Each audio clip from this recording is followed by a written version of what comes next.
शिव महापुराण, यहाँ तक विष्णु पुराण करती है, स्कंद पुराण वर्णन करती है, कार्तिक खंड वर्णन करता है कि तुलसी का क्यारा गोल है, चौकोर है, षडाकार का है। उसका भी प्रमाण हमारे शास्त्र में लिखा हुआ है कि अगर तुलसी का कुंड गोल है तो वो ऐश्वर्य प्राप्त करता है, तुलसी का कुंड चौकोर है तो वो वंश की वृद्धि करता है, तुलसी का कुंडा अगर षडाकृति का है, 6 फलक वाला है, तो वो घर में संपदा की वृद्धि करता है। ये तुलसी के कुंड का भी प्रमाण हमारे यहाँ शास्त्र में लिखा हुआ है कि कुंडा कैसा होना चाहिए, तुलसी के कुंड की आकृति कैसी होना चाहिए, तुलसी का कुंड होना कैसा चाहिए, उसका भी प्रमाण हमारे यहाँ स्कंद पुराण में लिखा हुआ है, विष्णु पुराण में लिखा हुआ है कि आपको क्या किस रूप में चाहिए। पर जगत है ना, दुनिया के आगे हाथ फैलाओ, जाकर निवेदन करो, यहाँ वाले बाबा के पास हो या वहाँ वाले बाबा के पास हो या उसके पास हो या उसके पास हो या जगत के पास जाओगे दुख पाओगे, रुपया खाएंगे, चूना लगाएंगे, धक्के मारकर निकाल देंगे, 2-4-8 दिन घुमाएंगे फिराएंगे, कल आना परसों आना नरसों आना, ऐसा करना वैसा करना, बस बाबा यही घुमाते रहेंगे और तुम्हारे धन का चूना लगाते रहेंगे। पर निवेदन है इनसे बचकर शिव की शरण में जाकर भगवान शास्त्र में जो लिखा है उसके अनुसार हम क्यों ना कर्म करें जिसका फल हम पा जाए,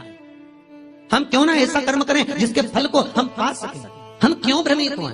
हमारे यहाँ तुलसी के कुंड का भी विधान है, गोल कुंडा है ऐश्वर्य देता, चौकोर कुंडा है। आप लोग कई बार देखे होंगे किसी किसी के यहाँ चौकोर तुलसी का क्यारा होता है, कुंडा होता है, वो वंश बड़ा, षडाकृति का है, वो धन देता है, संपदा। दोष हमारा है, हम तुलसी के कुंडे के नीचे शंकर जी को रख देते हैं, क्यों कि यहीं तुलसी जी को पानी चढ़ाएंगे, यहीं शंकर जी को चढ़ा देंगे। दोष तुलसी के कुंड के नीचे हम सर्पदेव को रख देते हैं, नाग देवता रख देते हैं, पानी चढ़ाएंगे, पात्री रख देते हैं, नहीं, इसका दोष हम सबको स्वयं अगर गलती करते हैं तो स्वयं को। कैसा कुंड हो, 7 तरह के कुंडों का व्याख्यान तुलसी के रूप में कहा गया है हमारा।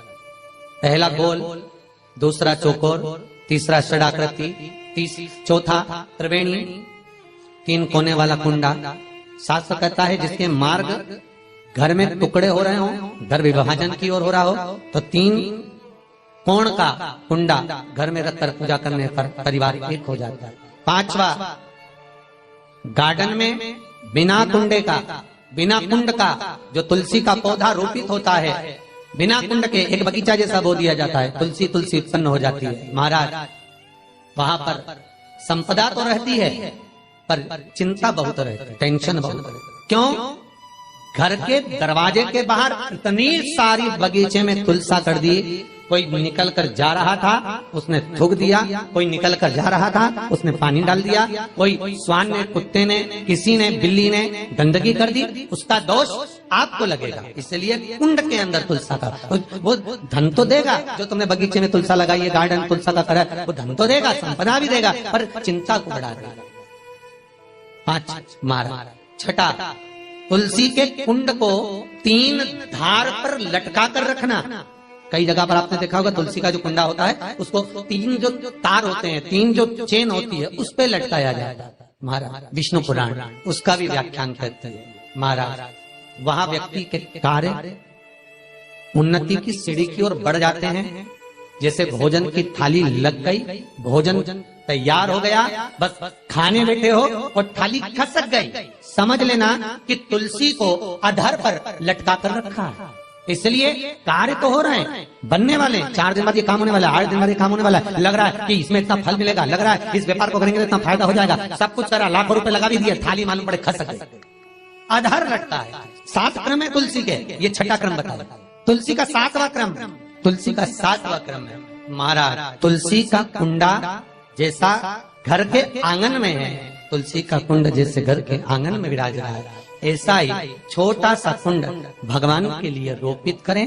प्रतिदिन भगवान की सेवा करते समय तुलसी का कुंड सम्मुख रखकर उसकी आराधना करना, फिर उस कुंड को वापिस बाहर ले जाकर रखना, फिर दूसरे दिन पूजन के समय पर कुंड को लाकर रखना। हम तो यहाँ तक कहते हैं विष्णु पुराण गर्ग संहिता कल्याण का तुलसी अंग यहाँ तक वर्णन करता है कि आप पूरे साल ये नहीं कर सकते तो कम से कम कार्तिक के महीने में भगवान के सामने तुलसी का छोटा कुंड, चौकोर वाला, गोल नहीं, चौकोर कुंड लाकर भगवान के सामने रखकर छोटा सा कुंड का पूजन कर भगवान के साथ उस कुंड को वापस बाहर विराजमान करें, फिर कल लेकर आए, फिर विराजमान करें।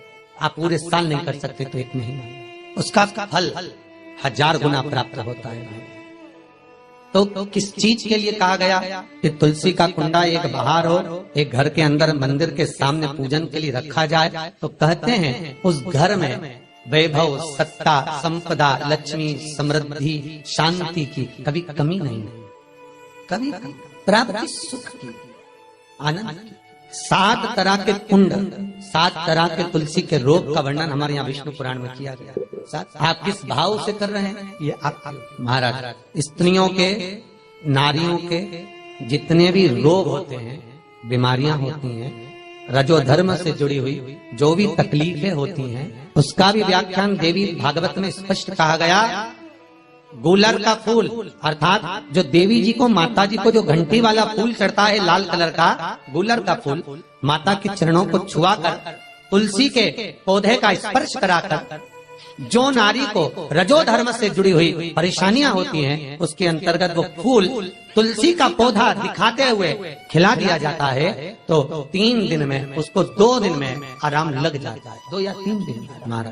तो शास्त्र कह रहा है आराधना में आप हाथ की माला, कर की माला ना भी रखें तो घट की माला, तुलसी की माला, रुद्राक्ष की माला आपके कंठ में होगी। तो 21,600 श्वास जो मनुष्य के शरीर से प्रतिदिन निकल रही है, 21,600 श्वास जो मानव के शरीर से प्रतिदिन निकल रही है, उस श्वास के बल पर आपकी घट की जिह्वा से वो मंत्र जाप हो जाएगा, उसका पुण्य आपके खाते में। तुम्हारे गले में जो तुलसी की माला हो, तुम्हारे गले में जो रुद्राक्ष की माला हो, उसमें मन के 108 होना चाहिए या 108 से भी ज्यादा होना चाहिए। कम मनके की माला मत पहना गले में, बारीक बारीक मनके की कर लो, छोटे से छोटे मनके की कर लो, 100 से भी ज्यादा हो, 108 से भी ज्यादा हो। क्यों? क्योंकि गले में अगर तुलसी की माला होगी, गले में रुद्राक्ष की माला होगी, भले तुम्हारे मुख से नाम ना निकले, भले तुम्हारे हाथ में करमाला ना आए, भले तुम भगवान का नाम जपो ना जपो, भले तुम भगवान को भोग लगाओ ना लगाओ, भले तुम तीर्थ जाओ ना जाओ, पर गले में अगर तुलसी की माला या रुद्राक्ष की माला तुम्हारे गले में है तो चिंता मत करना, तुम्हारी श्वास जितनी निकलेगी, 21,600 श्वास जो मनुष्य के शरीर से प्रतिदिन निकल रही है, वो 21,600 श्वास के मनके का फल तुम्हें रोज का प्राप्त हो जाएगा। बस ध्यान रखना, गले में मनका होना जरूरी है, गले में माला होना जरूरी है। भले रुद्राक्ष का एक मनका हो, भले तुलसी का एक मनका हो, पर गले में हो तो उसका फल मिलेगा, घटेगा ना। पद्म पुराण गर्ग संहिता में भी आप ढूंढेंगे तो मिल जाएगा। गीता प्रेस गोरखपुर की तुलसी अंक निकालेंगे तो उसमें मिल जाएगा। 2